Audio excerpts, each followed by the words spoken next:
Cette émission est une production originale de radio H2O.ca. Ensemble, nous sommes la force. Mettre le fin à un certain festival des clowns qui sont pas tous dans les cirques. Encore aujourd'hui, Tony Accurso maintient qu'il n'a bénéficié d'aucun privilège au Fonds de solidarité. Ben voyons donc! Hey, pour qui nous prend? C'est le plus gros partenaire du fonds. Pas tout seul, les dentaires. Il y en a d'autres entrepreneurs. On va partager la tarte. C'est la tarte de l'heure dans le monde entier. À partir d'aujourd'hui, la lutte contre la hausse des frais de scolarité doit être nommée par son nom. C'est une lutte populaire, c'est une lutte de classe! What the fuck? Je savais bien qu'il perdrait la boule. Niaiseux! En des cas comme il est là, il est pas mal fucké là-dedans. Il s'en remettra jamais de ça. Il mériterait cet écart. Ouais.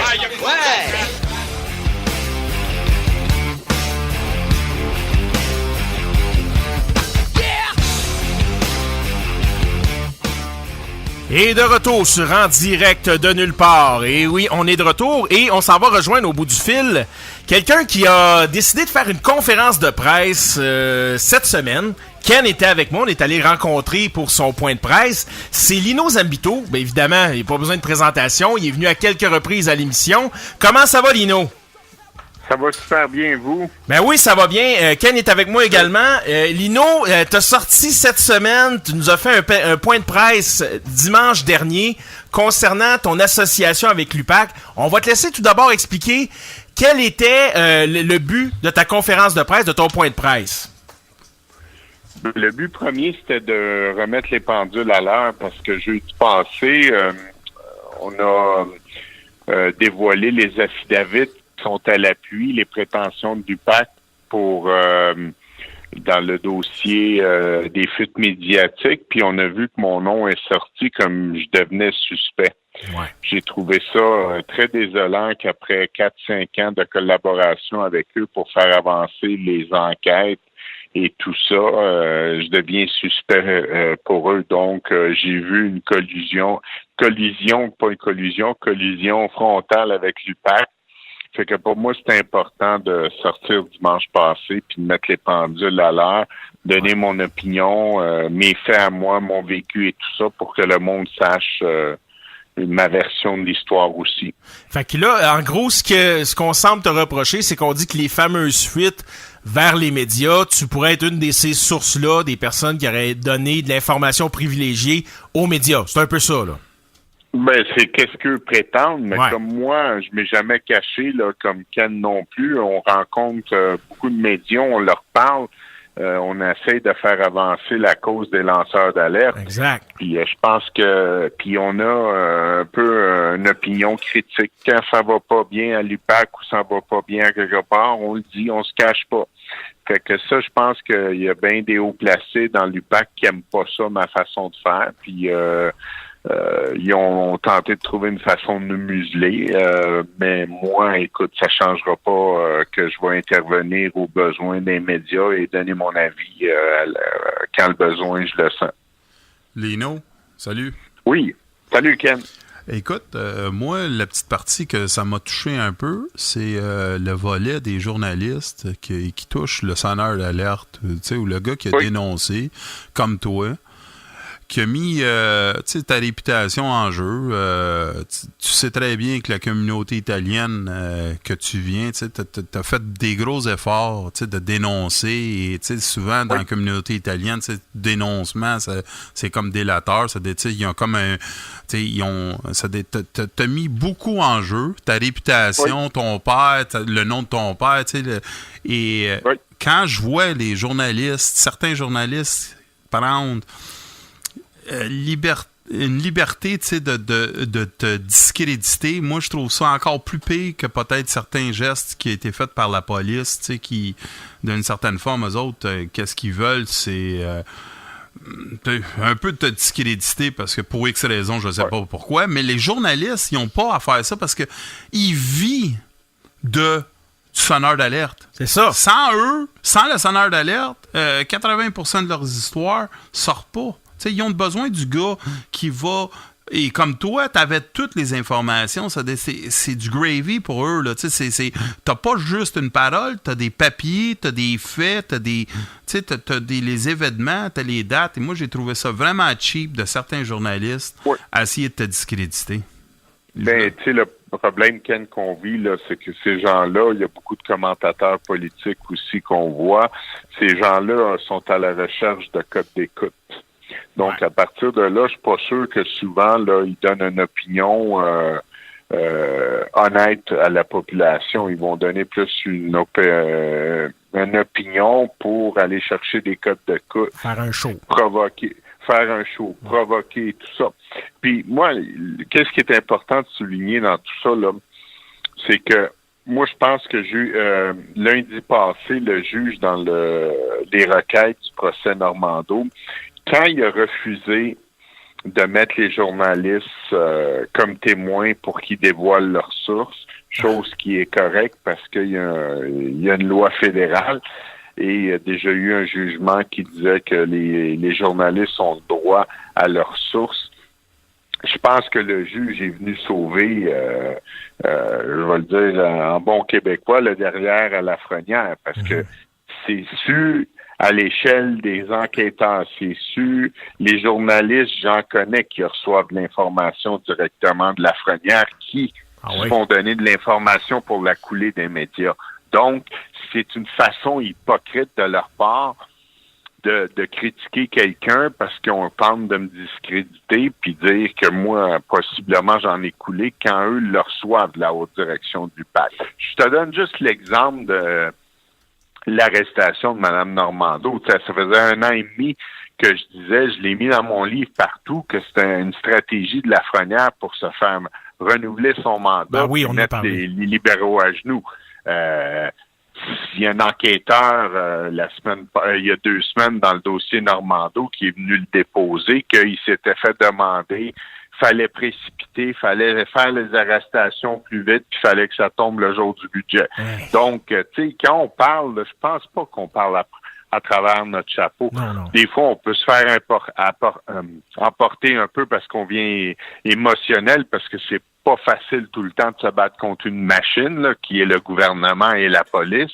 Mais en bout de ligne, nos dires viennent être corroborés, puis on finit par avoir raison. Fait qu'en bout de ligne, dans toute cette histoire-là des fuites, moi, je suis convaincu, puis je l'ai dit, puis vous étiez là, j'ai mis l'UPAC au défi que s'ils ont la moindre preuve, mais de la preuve réelle, pas de la preuve plantée, de la preuve fabriquée. S'ils ont la moindre preuve que je fais partie de ces gens-là qui ont fait des fuites, je les ai mis au défi de me menotter le lundi matin puis m'amener devant la justice. J'ai rien à me reprocher. On me reproche d'être en lien avec 2 policiers, Bonhomme et Despatie, que je connais même pas, j'ai jamais vu, puis c'est comme tu me les mettrais devant ma face là, je sais même pas les reconnaître. Ça, la seule fois que je les ai vus, c'est à travers les requêtes de Normando, parce que je les ai vus défiler à la télévision quand ils rentraient dans le palais de justice à Québec. Je connais pas ces gens-là. On me dit Despatie te donnait la preuve à toi, puis toi, t'as refilé aux journalistes. Moi, je mets prétention, puis j'ai l'information, mais faut que je fasse attention parce que je veux pas brûler 2 journalistes que je sais qu'eux avaient l'information de Lafrenière. Éventuellement, le temps va sortir. D'une façon ou d'une autre, cette information va venir publique un jour. Mais je vais laisser les choses aller. Mais moi, j'ai rien à me reprocher dans tout ce dossier-là. Mais le bout qu'on a de la misère à comprendre, je pense qu'Ken, t'es d'accord, là, c'est quoi l'intérêt de la direction de l'UPAC à essayer de te faire passer ce chapeau-là, à essayer de discréditer un témoin, comme tu l'as dit à ta conférence de presse, qui collabore dans les enquêtes actuelles, que tu vas être un témoin à venir devant la justice dans ces dossiers-là. En faisant ça, ce coulage-là nuit à ta réputation, puis nuit à la preuve, Chris. T'es le témoin qui va les aider à se rendre au bout des procès. C'est ce bout-là, moi, qui est... Puis je veux pas tomber dans... Ouais, vas-y. Ma théorie est bien simple. Lafrenière a jamais eu et a aucune intention d'envoyer un libéral quelqu'un du gouvernement en prison. Je voulais pas le dire, là. Donc, mais, gars, moi, je vais te le dire parce que c'est la réalité. C'est la seule raison que je vois. Il a fait un show de boucan quand il a arrêté Normando pour faire renouveler son mandat. Mâchuré, ça fait 3 ans l'enquête du Parti libéral, Charest-Bibeau, qui dit qu'il va l'amener à terme. Là, il a frappé le mur. Il est pas capable de l'amener à terme. Puis l'indice qui me fait dire ça, la plus plausible, c'est quand il y a eu le congrès du Parti libéral au mois d'octobre-novembre pour les 150 ans. Charest, ça faisait 6 mois qu'il était caché, puis on le voyait plus dans les médias. Exact. Là, il a décidé de sortir puis d'attaquer de front l'UPAC. Parce que quelqu'un il a dû lui dire, gars, il n'aura jamais d'accusation contre toi, mon ami. Laisse-toi lousse, puis vas-y. Puis il les a ramenés il les a bafoués, puis il s'est défoulé.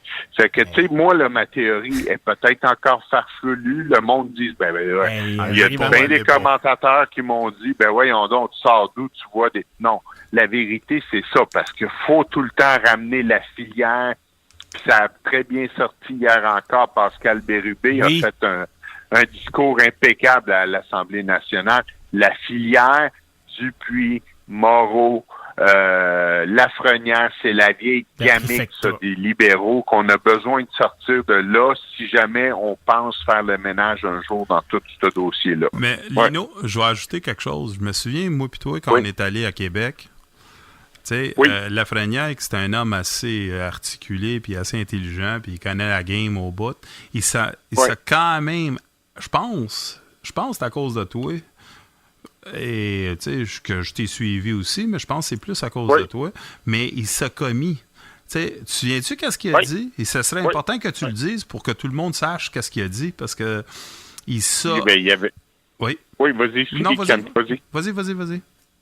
Mais il avait dit en pleine Assemblée nationale que lui, il allait amener Mâchuré à terme, puis qu'il allait avoir des accusations contre ces gens-là de la haute instance du Parti libéral. Puis 2, il y a une affaire que moi j'ai trouvé assez sévère de sa part. Quand il a regardé le président de la commission qui était Guy Ouellet, puis il a dit, le bandit, je vais le trouver dans les fuites médiatiques. Tout à fait. Mais moi, je pense qu'il savait. Honnêtement, je peux vous dire que qu'est-ce que moi j'ai vu, puis je sais, c'est malheureux à dire parce que c'est quand même... Moi, là, comme j'ai dit dimanche, je m'attaque pas à l'institution de l'UPAC.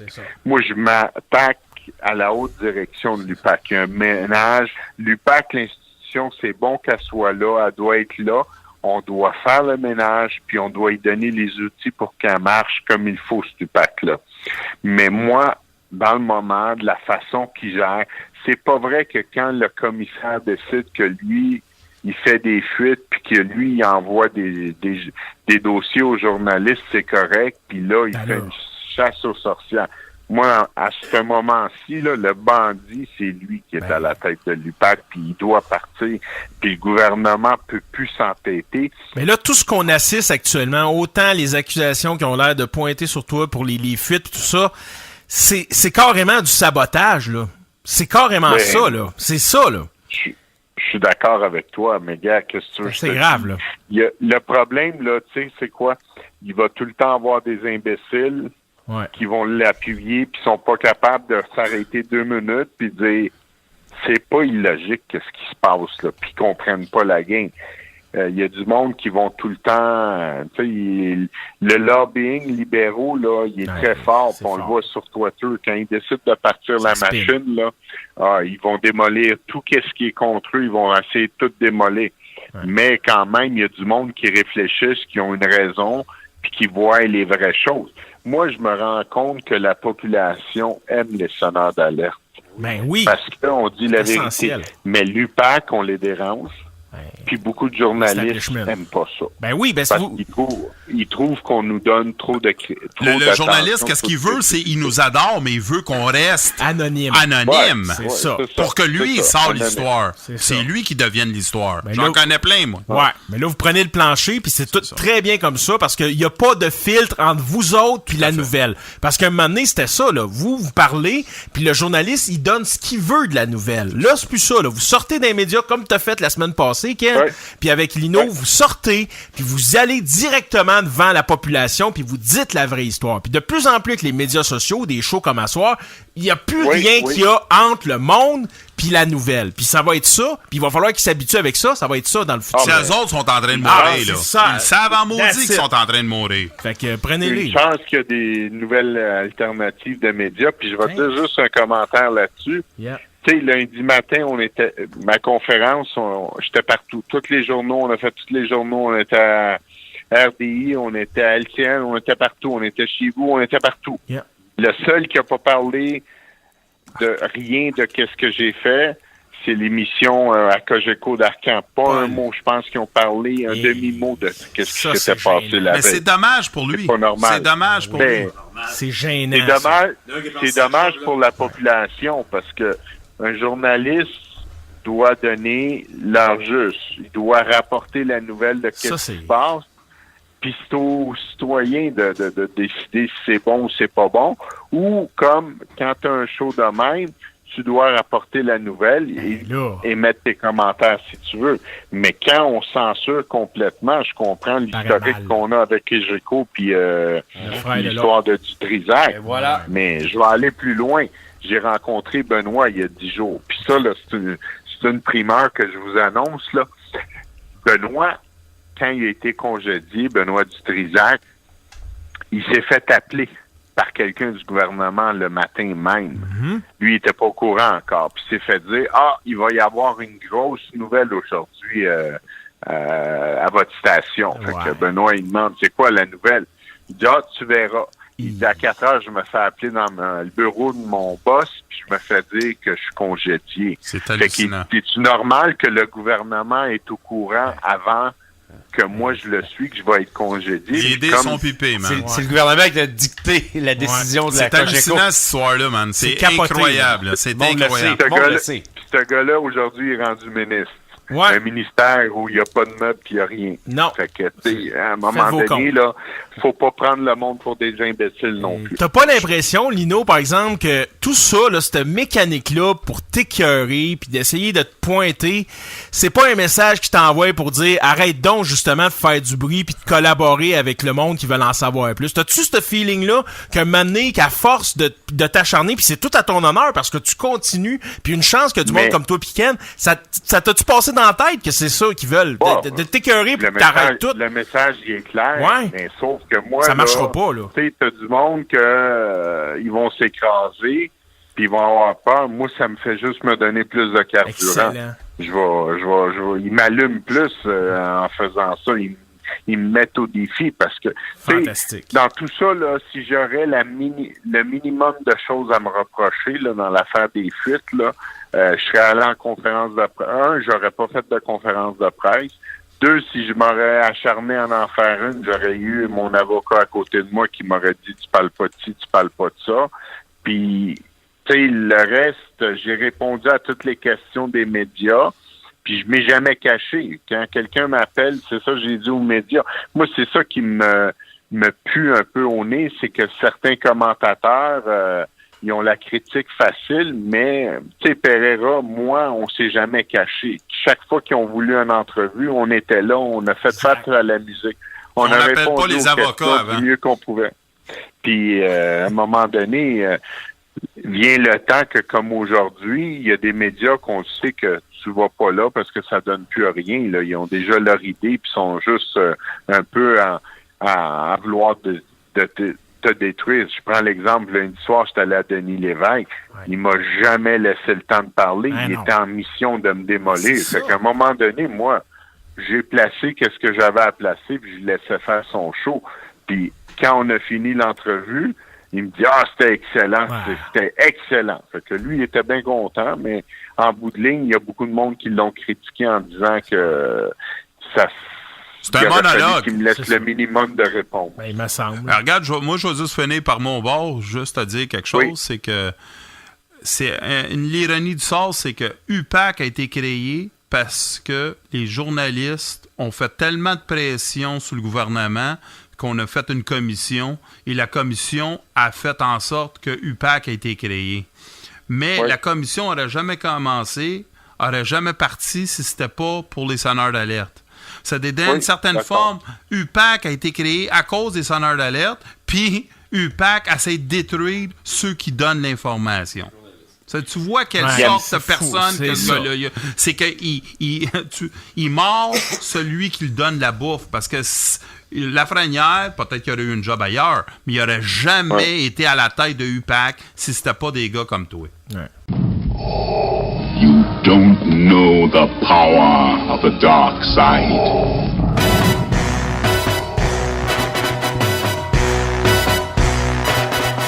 En direct de nulle part, c'est EDDNP.net.